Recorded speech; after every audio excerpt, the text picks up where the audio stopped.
Hi, I'm James Dunn. Welcome to the Inside Network.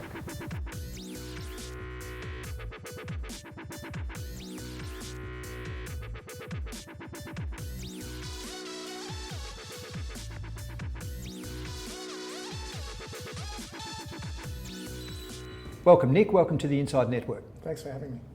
Wanted to start, Nick, with the investment philosophy. Are you able to and prepared to buy stocks from anywhere, any industry, any cap level?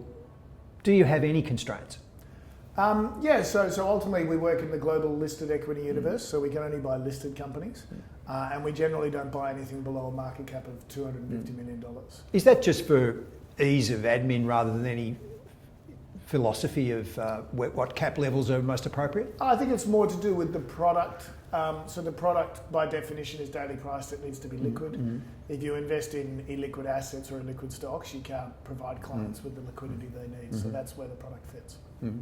I mean, there used to be a truism, I'm old enough to remember, that global couldn't be done effectively from Australia, and it's pretty clear we've put that to bed as false. But is Munro all about giving Australian investors the most different kind of portfolio they could possibly have compared to a domestic portfolio?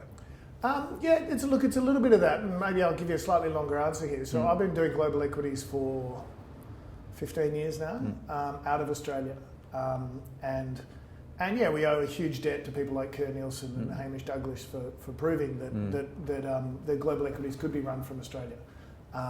That's been proven, and so ultimately people like myself who've been doing it for 15 years can now launch their own businesses also that can do global equities. Our goal is to be your global growth investor. So we understand that global will become a bigger part of the Australian investment class. I think it should be more than 50%, but I think for most people right now it's probably less than 50% of their equity exposure. And within that, you're going to want a value manager, you're going to want a big cap manager, and you're probably going to want a growth manager. And so what we do as a growth manager is we really try to find those companies that are growing, those companies that are going to be the next big thing. We sort of take a half glass full approach to what's possible to find those very few great growth companies that are out there. And I think that will complement people's portfolios well today and into the future. It's always intrigued me about the growth value perceived dichotomy that you're a growth house, but I suppose you have to almost be value too, because you don't want to overpay for stuff. It depends. I mean, I think what a lot of people miss about equities is it's a game of very few winners and lots of losers. So I could provide you statistics, but less than 5% of all companies that actually list create all the value for the equity market. People often get hung up about this, but they think the equity market and the economy are the same thing. They're not. The S&P 500 is the best 500 companies in the world. The top portion of it at the moment are these companies that just win consistently. Amazon, Google, Facebook win consistently for long periods of time. And so your job is actually to find those companies before they become what they are today. That's your job as a growth investor. And so ultimately, if you have to pay out what it would seem a high PE multiple today, that's probably not the right way to think about it. What you're actually paying me to do is say, how big is this company going to be 10 years from now? How big is its market? Analyse its position, and then invest in it. And if you do that, you'll find those great growth companies and you'll get your clients the return. So any overpaying at entry point is going to be vastly outweighed by the scale of the opportunity. Yeah, 100%. So look, I've been doing this 15 years and my best investment of all time is Google. We invested probably about a year after its IPO. Google was $50 share price. IPO'd at 80 times earnings. And everyone's like, oh, you can't buy that, 80 times earnings. It doesn't even have a business model. Today, Google's $1,400, so it's gone up 28 times since then. And it's on a PE multiple of 20.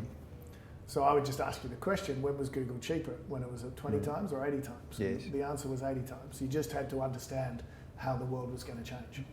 As a global growth investor, obviously very tied in with eating, sleeping and breathing, the global economy and the cycles, and that brings me obviously to coronavirus. And do you see it as a classic black swan that has huge dislocation and disruption potential and possibly a stock market slump, or more as it's going to create a buying opportunity?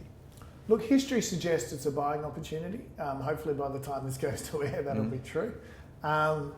Look, I think I've been through probably 4 or 5 of these over the journey.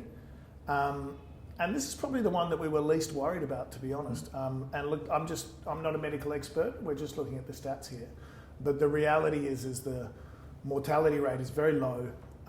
If you're under 60, your mortality rate is less than 0.3% if you get it. So if you get this thing, you actually get better.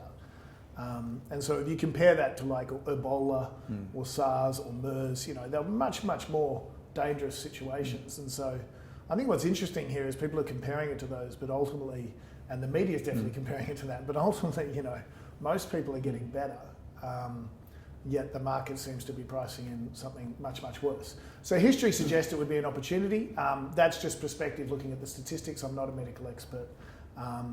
And the only other thing I'd say is that in the last 20 years I've been doing this, the last 4 of these you've been through, the hysteria gets louder because of the way the media works these days, I think. And social media. And social media. And the hysteria is pretty loud on this one. And so I sincerely hope the hysteria is not true. You must have a watch list where the valuation effect at the moment is bringing up alerts to situations you might have been looking at but felt a bit overpriced or not worth getting into yet. There must be clear opportunities emerging out of your watch list. No, 100%. No, definitely. It's also important to remember that we run an absolute return fund though, so we do use things like put options in the fund. We have been running put options this week, which have helped us out immensely. It's important to remember that you need to, as you said, it was a black swan event, you need to have some sort of hedging in place in case you're wrong. And this is a scenario where I'm not an expert, I could be wrong. And so we do have that hedging in place, but ultimately on a stock-by-stock basis, it's a wonderful opportunity. Coronavirus aside, what other thematics and secular trends are most prominent in how Munro has positioned the portfolio? Yeah, so from our point of view, as you're a growth investor, the idea is to find areas of structural change. So I said earlier, the people attach the economy and the market together. And over a short 12-month period of time, like over the virus, etc., that's true. And over a 24-month period of time, that could also be true. But over a 5 to 10-year period of time, that's not true. The reality is we know that human ingenuity evolves. New industries appear and old industries die. And so our job is to find these areas. And we call these S-curves. So you'll call them S-curves of adoption. The one that everyone knows is smartphones. So back in 2008, you could have bought shares in Apple for 50 billion market cap. It was a computer company that had launched a thing called a smartphone. You just had to work out that smartphones would replace all the feature phones in the world, which they basically did, and that Apple would keep a 20% share. And if you did that, you could work out that Apple would go up 4 or 5 times in value. And that's what happened. But on top of that, they then launched other products. They launched an app store, they launched wearables, they created an ecosystem. And actually, the company went up more than 30 times since then. And there must always be new apples or the next apples simmering and ready to boil. Correct. And so that's the one we prepared before the show. And so what are the things that are just coming on now? And so there's the things that we've been following for ages, like digital payments will, I think, clearly go to 100% of all payments at some point. It's about 60% today. Digital advertising is roughly 50%. It'll probably go to 100%. They're the things we've been following for a long time. E-commerce is about 12% of all sales today. It's probably going to about 30%. The things that they're right at the start are things like electric cars, 2% penetration. They're probably going to 80% over a long period of time. Renewable energy, very low penetration today, clearly going to grow significantly. 5G, semiconductors, cloud computing, they're the ones that are really coming up right now. And so these are the areas where you're finding things at the start of the S-curve that should grow structurally over a long period of time and again produce these big champions that we saw from previous examples. You have to almost be a futurist. No, I don't think you need to be a futurist. You just got to listen to what people tell you. And so the best part about my job, or the best part about our job, is we get to meet great companies all the time. The guys are heading off to, one of the guys is about to head off to San Francisco to the Morgan Stanley Tech Conference. And you get to meet, you'll meet Sheryl Sandberg, you'll meet the leaders of industry, and they will get up and tell you what they think. And if you just listen to what they're saying, you can fairly easily predict where things are going to go. And on top of that, you have all these examples previously that you can follow that suggest. And the last thing I'd say is if you just keep your eyes open, I'll use the iPhone example again. A dinner party could tell you an iPhone was going to be successful well before a Wall Street analyst could tell you. And so sometimes it's just as simple as that. To what extent are ESG considerations factored into, you talked about renewable energy obviously as a theme you're really keen on. Do you put a lot of stake in ESG considerations? So we're not an ESG firm per se, so we do a screen. We are signatories of the UN PRI, and we add a screen of ESG into our portfolio analysis. But more importantly, no, we don't have a specific ESG screen on the fund. No, our view on renewable energy and climate change is just we recognise that it's gone beyond politics now. It's gone beyond waiting for Scott Morrison or Donald Trump to introduce a target. It's now a corporate imperative. Most of the companies we talk to, so coming back to what I said earlier, just listen to what they're saying. They're all telling us they're going to zero carbon. Microsoft, Amazon, Apple, Starbucks, Walmart, Costco, Vodafone, Barclays, they're all going to zero carbon. And they're all trying to do it within the next 20 years. And so this is going to cost them a lot of money.